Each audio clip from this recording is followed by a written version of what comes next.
Bueno, ahora creo que sí. Vamos a continuar, mi amado hermano, como cada sábado, con la predicación de la palabra del Señor. Así que te animo, al que tenga oídos para oír, ¿qué decía nuestro Señor Jesucristo? Que oiga la palabra. Recuerda que Dios siempre tiene una palabra reservada muy especialmente para todos y cada uno de nosotros. Y te invito a que en esta tarde no solamente quedemos, como siempre te invito, en meros oidores de la palabra, sino que seamos hacedores de toda ella. Y como siempre, mis queridos hermanos, vamos a comenzar dando la bienvenida, ¿no? Sean todos muy bienvenidos a esta vuestra casa, a esta vuestra iglesia, tanto los que están aquí presentes, los que por distintas circunstancias no han podido venir, nos están siguiendo o verán esta predicación por las redes sociales, ya sea por enfermedad, por causas laborales, y todos los que están ahí y nos siguen por las redes sociales, sean todos bienvenidos un sábado más a esta casa de Dios y puerta del cielo, que es vuestra iglesia Faro de Esperanza. Y como siempre vamos a comenzar de la mejor manera. Y la mejor manera siempre es orando. Así que, Padre amado, bendito Dios de los cielos, te damos muchísimas gracias, Dios mío, por el privilegio que tenemos de poder congregarnos, de poder reunirnos, Señor, de poder alabar y bendecir tu santo nombre, amado Dios, de poder, Dios mío, estar enfrente, delante de tu palabra, Señor, y ser ministrado por ella. Te ruego, Señor, en esta tarde, Dios mío, que tengas misericordia de este siervo inútil, Señor. Y seas tú depositando esa doble medida de tu Espíritu Santo. Y seas tú utilizando estos labios torpes, amado Padre Celestial, para traer esa palabra, Dios mío, de edificación a tu pueblo, Señor. Y a la vez, amado Padre Celestial, agudiza, Dios mío, nuestros oídos espirituales, Señor. Y prepara estos nuestros corazones que a veces son tan duros, amado Padre Celestial, amado Dios de los cielos, que pareciera que la palabra no penetra, Dios mío.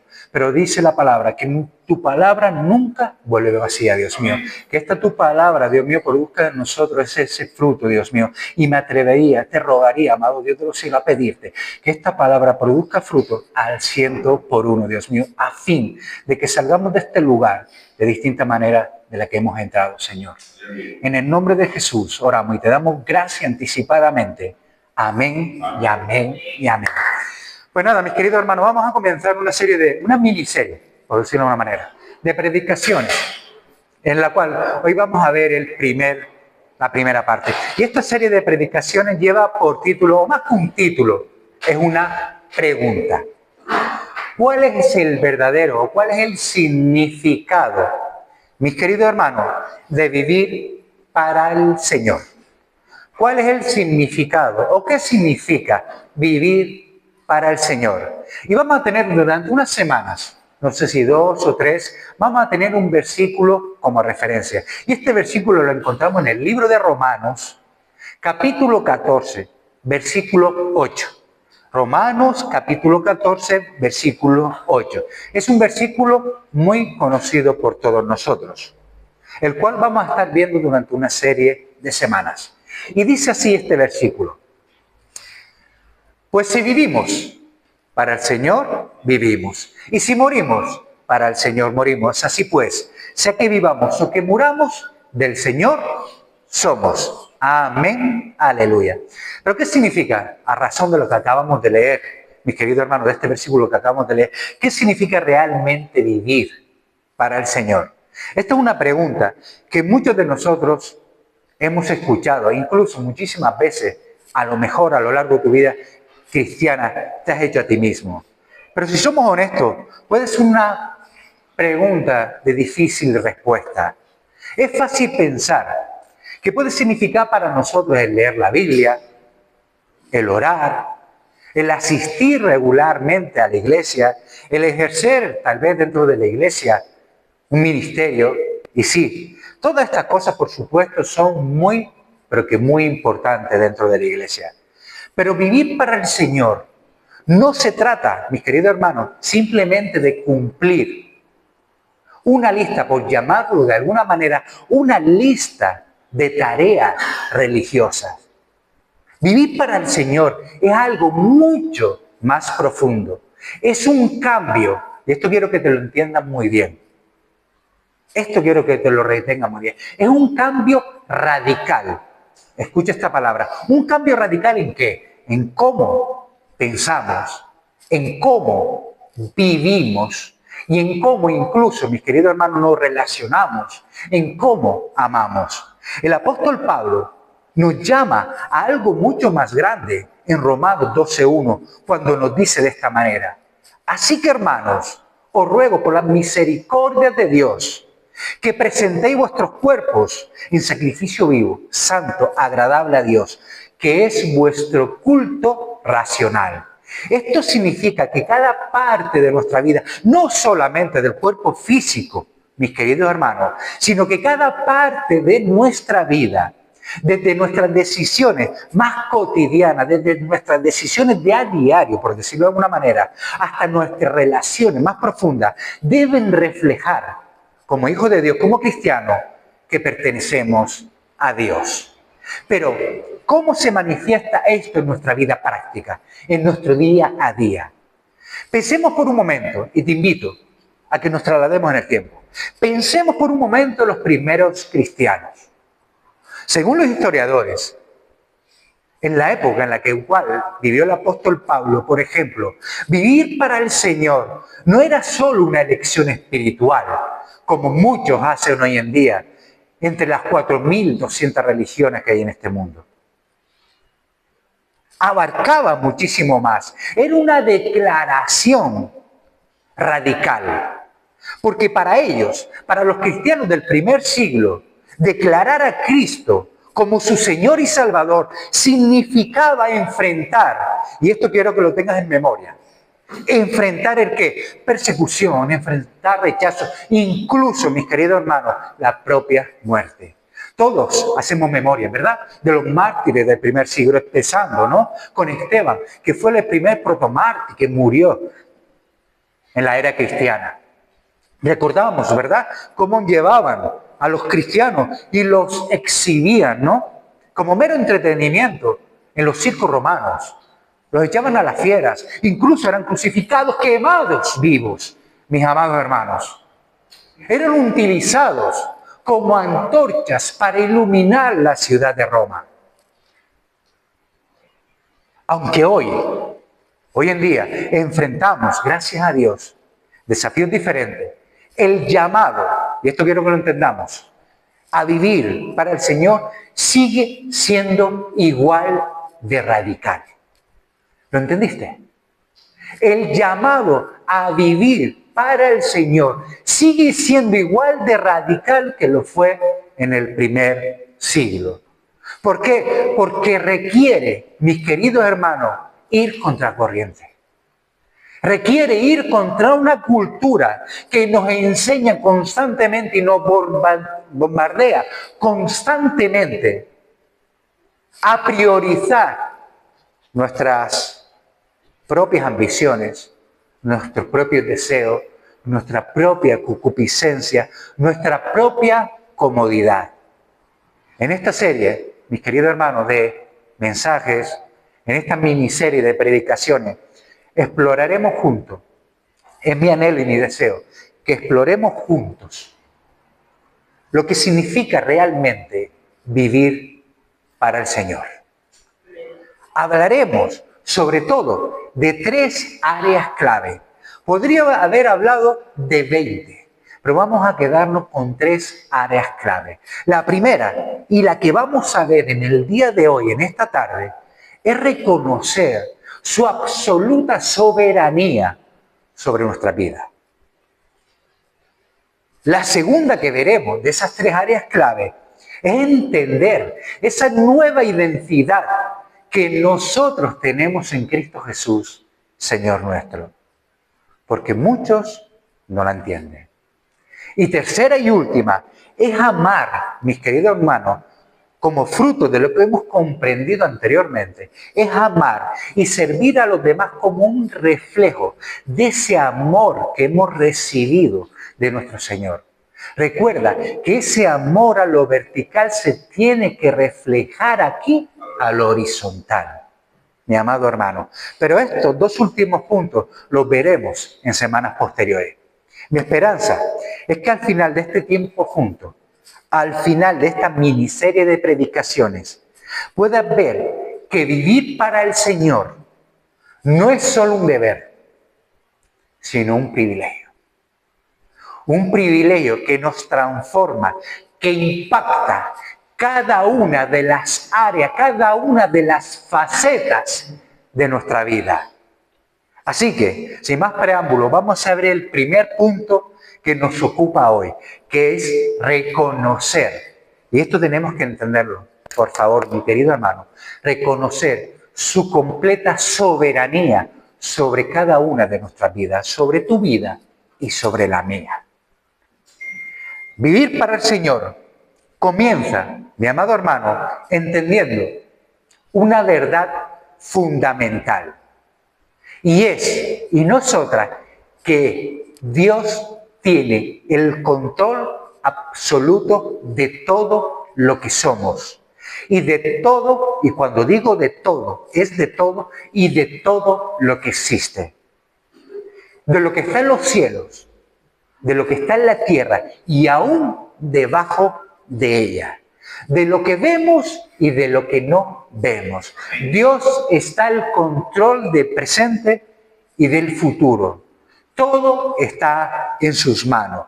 Esta realidad no solo cambiará nuestra perspectiva o cambia nuestra perspectiva, sino que nos da seguridad, mi amado hermano, en un mundo lleno de incertidumbres.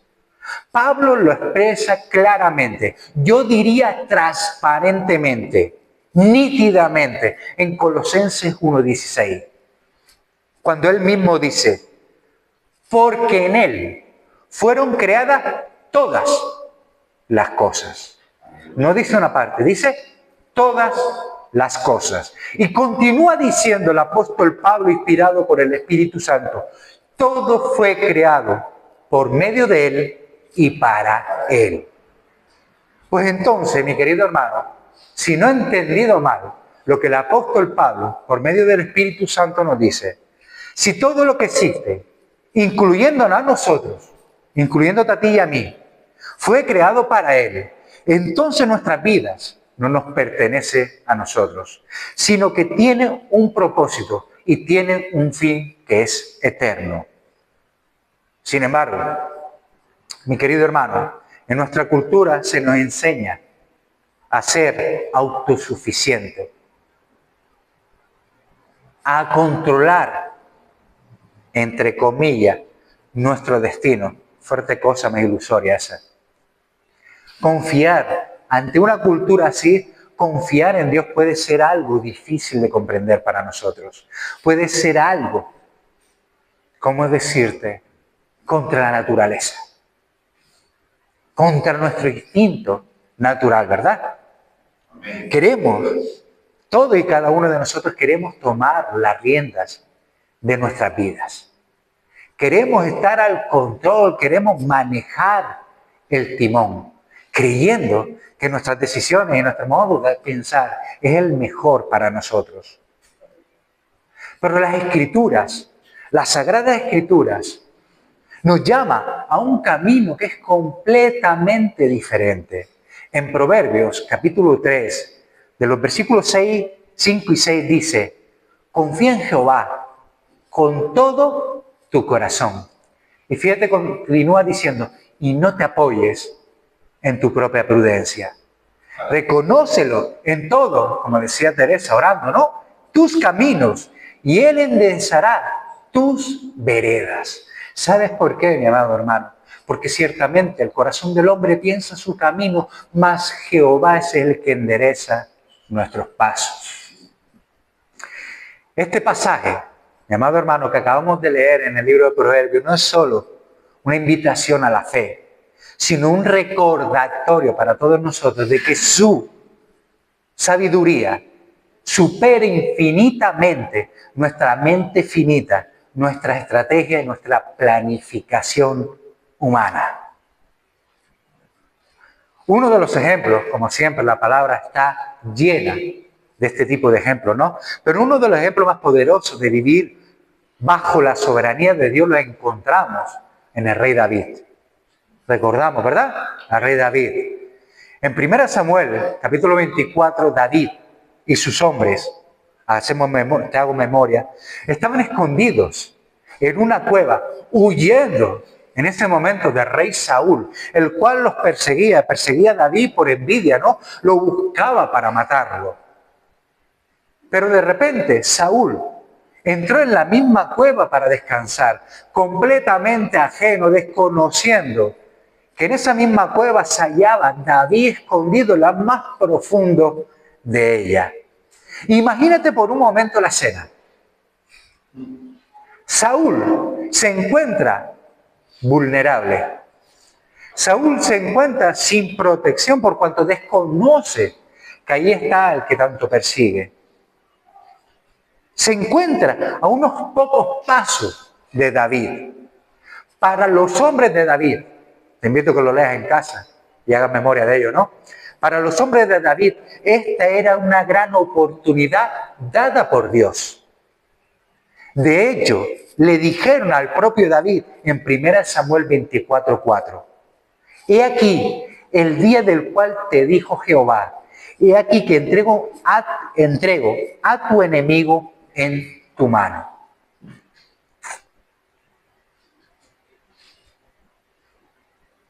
Pero yendo contra toda lógica, David no actuó según la lógica humana, ni cedió, escucha esto muy importante, ni cedió ante la presión de sus propios hombres. Por el contrario, decidió confiar más bien en los tiempos y en la soberanía de Dios. Él mismo declaró, hablando David, en 1 Samuel 24:6, Jehová me guarde, dice David, de hacer tal cosa contra mi Señor, contra el ungido de Jehová. Wow. David, a ese que tanto admiramos, tantos siglos después, ¿verdad? Nos muestra que vivir para el Señor significa rendir nuestras decisiones a su plan perfecto. Incluso cuando parece que tenemos el control de la situación. Y esto me lleva a preguntarme a mí, y por ende, a la iglesia, ¿cuántas veces, yo muchas, ya lo digo anticipadamente, cuántas veces hemos intentado resolver algo por nuestra propia cuenta, solo para darnos cuenta de que su tiempo y su plan son mejores que lo que yo tenía? La confianza de David en Dios nos enseña, nos desafía a preguntarnos también, ¿estamos dispuestos, mis queridos hermanos, a esperar en Él cuando la circunstancia nos invita a actuar según nuestra propia prudencia o nuestro propio modo de pensar? Recuerda, mi amado hermano, que la soberanía de Dios no es algo que aplicamos a un momento determinado, un momento crucial en nuestra vida como así, o un momento épico como así lo hizo el David, el que posteriormente se convirtió en el gran rey de Israel. También se refleja, y esto lo tenemos que entender muy bien, y no me voy a cansar de decir, porque lo he repetido en distintas ocasiones, también se refleja en nuestras decisiones cotidianas. Cada día, cada instante, cada momento de nuestra vida, desde que abrimos nuestros ojos por la mañana, estamos tomando decisiones. Constantemente nuestra vida es una toma de decisiones. Desde cómo manejamos, por ejemplo, las finanzas, la economía de nuestros hogares, hasta cómo respondemos, escúchalo bien, hasta cómo respondemos nosotros a las dificultades o las circunstancias por las que estamos atravesando. Cada una de nuestras decisiones tenemos que verlas, mis queridos hermanos, y esto te animo para que resetes tu mente, para que se produzca en ti esa metanoia, ese cambio de mentalidad. Cada decisión que tomes en tu vida debes buscar que sea una oportunidad para que por medio de esa decisión sea honrado Dios. Por ejemplo, imagínate que enfrentas una situación, una decisión que tienes que tomar en el ámbito de tu trabajo, en el ámbito laboral. Por ejemplo, aceptar un empleo que te ofrece más dinero, un mejor horario, pero compromete de alguna manera tus principios. O por el contrario, elegir uno que honra a Dios, pero que parece tener menos prometedor, desde una perspectiva humana estoy hablando. Menos salario, un horario más amplio. Elegir lo correcto, mi querido hermano y hermana, aunque implique sacrificio, demuestra nuestra fe en que Dios tiene para todos nosotros un plan perfecto. Recuerda, mi amado hermano, que el que honra a Dios siempre va a ser honrado por Dios. Este camino nadie ha dicho que sea fácil. Es más, todo lo contrario. Nuestro propio Señor Jesucristo nos dijo que en el mundo que tendremos tribulación, ¿verdad? Aflicción. ¿Es o no? Pero también nos dijo que tranquilo, confiad, porque yo he vencido al mundo. Tenemos que honrar a Dios en cada decisión, en lo pequeño y en lo grande. Y para honrar a Dios en cada decisión tenemos primeramente que contar con Él, porque no nos debemos a nosotros mismos. Tenemos que rendir cuentas. Le pertenecemos al Señor. Reconocemos su soberanía en nuestra vida. Cuando decimos soberanía, lo reconocemos a Él como nuestro Señor. Y cuando se aplica la palabra Señor en la Biblia, hace referencia no a un título, como lo hacemos hoy en día. Señor Marcos, encantado.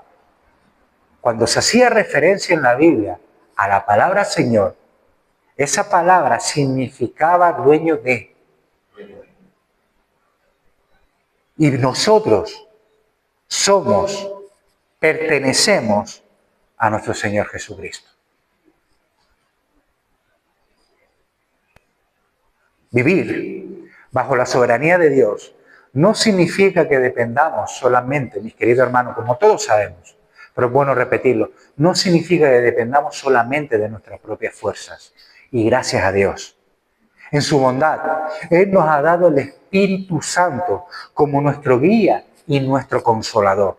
Jesús prometió, y esto lo vemos y lo leemos en Juan 16:13, cuando Él nos dijo, cuando venga el Espíritu de verdad, Él los guiará a toda verdad. Esta guía no es una ayuda ocasional, y esto tenemos que abrir nuestro entendimiento, mi amado hermano. Es una presencia constante que nos equipa. ¿Oíste esta palabra? Que nos equipa, nos capacita para discernir su voluntad y por ende para caminar en obediencia a esa voluntad de que el Espíritu Santo nos ha revelado. El Espíritu Santo no solamente nos fortalece en nuestras debilidades, que lo hace, sino que también nos transforma desde adentro hacia afuera. ¿Por qué? Porque Dios comenzó en todos y cada uno de nosotros una buena obra, la cual dice la propia Escritura que perfeccionará ¿hasta cuándo? Hasta la venida de nuestro Señor Jesucristo. Y recuerda que Dios no es un hombre que mienta, ni se arrepienta, ni cambie de parecer. Él no hace las cosas de manera mediocre como tú y yo las podemos llegar a hacer. Él hace todas las cosas como Él es. Él las hace perfectas. Y Él prometió y Él cumple. Esa buena obra la realizará a través y en nosotros y a través de nosotros. También nos recuerda el Espíritu Santo las promesas de Dios y nos ayuda a alinear nuestras decisiones con sus propósitos. Cada vez que enfrentemos momentos de duda o incertidumbre, del cual todos vamos a atravesar, de esto no se escapa nadie. Su presencia nos asegura que no estamos solos y que Dios está obrando, incluso en medio de nuestras dificultades. Recuerda, mis queridos hermanos, cómo era probado la fe o cómo probamos el oro. Lo sometemos a presión, ¿verdad? Dice que así se purifica nuestra fe y llega a ser más valiosa que el oro más fino. Pero esta batalla no la libramos solo. El Espíritu Santo que mora en nosotros constantemente nos guía. Si verdaderamente queremos conocer, queremos experimentar en nuestra vida cristiana lo que significa vivir para el Señor, lo primero que tenemos que hacer, mi amado hermano, es reconocer lo que habíamos dicho, su soberanía, su absoluta soberanía en nuestra vida. Y esto no es en una parte sí, en otra parte no. Porque muchas veces queremos tener el control de una cierta área de nuestra vida que nos cuesta ceder, que nos cuesta dejar en manos de Dios.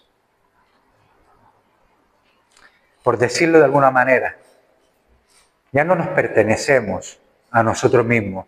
Todos y cada uno de los que estamos aquí presentes hemos sido comprados por precio y por un muy alto precio, el cual ninguno de nosotros merecía. La soberanía de Dios se debe ver reflejada en todos los ámbitos de nuestra vida, en todas las decisiones que diariamente tomamos. Todas ellas deben buscar constantemente el honrar y glorificar a Dios, andando por esas buenas obras que Él de antemano ha preparado, como dice las Escrituras, para que andemos en ellas. Debemos, como hijos de Dios, ser siempre guiados por el Espíritu Santo. Siempre guiados por el Espíritu Santo. Como así nos dice y nos exhorta la palabra constantemente. Vosotros que sois espirituales, discernid todo de qué manera. Espiritualmente. Andad en el Espíritu, no satisfaciendo los deseos de la carne. Porque los deseos de la carne son enemistad contra Dios. Si vivimos por el Espíritu, ¿qué nos dice la palabra? Andemos también en el Espíritu. Aleluya. Estamos llamados, como hijos de Dios, como cristianos, a marcar la diferencia. Así como lo hicieron los primeros discípulos, los cuales no cedieron y nosotros somos testigos de eso. Nosotros somos ese legado. No cedieron ante las corrientes del mundo, ante la voluntad reinante en el siglo I, sino que con su vida y con su testimonio reflejaron a Cristo, la luz del mundo, aún en medio de las tinieblas, sin importarles lo que costara. Te animo a que rindas tu vida a Cristo. Ponla en sus manos. Suelta de una vez el timón, mis queridos hermanos, porque Él es el mejor capitán. Él conoce el rumbo. Es más, Él es el camino. Él es el rumbo, mi amado hermano, y Él nos llevará a puerto seguro. Este es el primer y más importante paso. Es reconocer, mi amado hermano, que tú solo no puedes. Es reconocer que yo solo no puedo. Es reconocer, mi amado hermano, que sus planes son mucho mejores que los míos. Es reconocer que Él está al control de absolutamente todo lo que acontece. Y por lo tanto, Él sabe lo que es mejor para nosotros. Porque Él, como decía mi hermana María, no nos da lo que pedimos, nos da lo que necesitamos. Que es una gran diferencia. Y esto tenemos que saberlo, y no solamente saberlo, sino que creer que todos sus pensamientos, los pensamientos de Dios, son de bien y no de mal, para que alcanzamos el fin que esperamos. Él tiene cuidado de nosotros. No se duerme el que nos guarda. Él ha depositado el Espíritu Santo en nosotros, el cual no nos dejará huérfanos, mis queridos hermanos. El mismo Dios ha venido a habitar en nosotros como ese sello de garantía, como esas arras de nuestra salvación. Ese Espíritu Santo es el que nos capacita para poder decir a Jesús, Señor.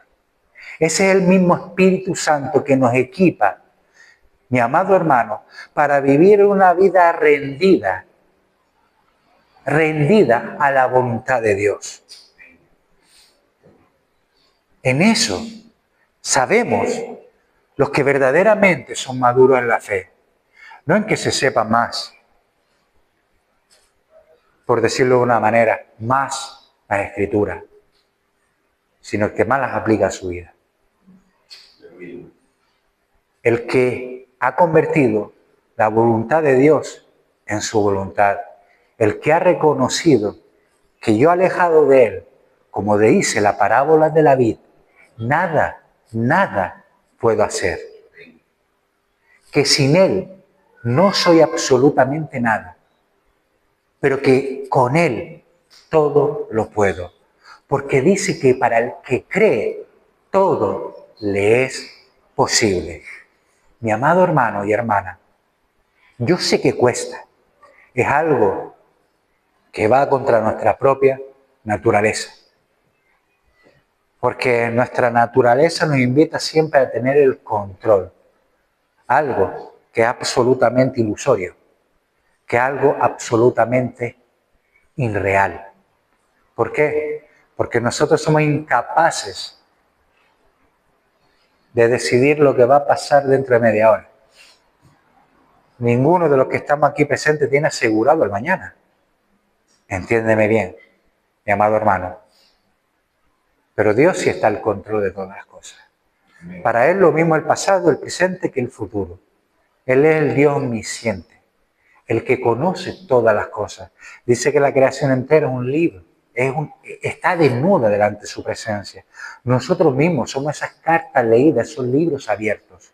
Él conoce todo y Él ha prometido guiarnos por esas sendas de justicia, por amor de su nombre. Él ha decidido en su absoluta soberanía el amarnos con amor eterno. Esto no es un salto al vacío. Esto es un salto a la seguridad de que estamos en las manos, en las mejores manos. Recuérdalo bien, mi amado hermano. ¿Cuesta? Claro que cuesta. Soltar el control del timón, y te lo dice una persona que ha chocado muchísimas veces con la misma piedra, que ha chocado muchísimas veces contra el mismo muro, por cuanto he sido, como bien sabéis, militar durante muchos años. Todo tenía que estar estructurado y controlado. Y Dios me enseñó a depender de Él, a entender que Él está al control de absolutamente todo. Cuando yo creía estar firme, el mar se agrandeaba por un lado. Siempre ha sido así. Para que yo reconozca que Él es Dios. Para que yo reconozca que Él es Rey. Para que yo reconozca que Él es mi Señor. Para que yo reconozca que ya no vivo yo, mas vive Cristo en mí. Y lo que ahora vivo en la carne, lo vivo en la fe del Hijo de Dios, el cual me amó a tal punto, el cual te amó a tal punto, mi amado hermano, que entregó su vida por ti y por mí. Aquel que no escatimó absolutamente nada, te dice, ríndete. Trae ante mí ese problema. Trae ante mí eso que para ti es imposible. Porque para Dios no hay nada imposible. No hay corazón demasiado duro. No hay corazón demasiado duro. No hay nada que le pueda resistir ni permanecer en pie delante de Él. Por lo tanto, mi amado hermano, el primer paso para vivir una vida para el Señor es reconocer su soberanía absoluta. Cuando digo absoluta lo digo intencionalmente. Absoluta en todas las áreas y facetas de nuestra vida. Amén. Amén. Aleluya.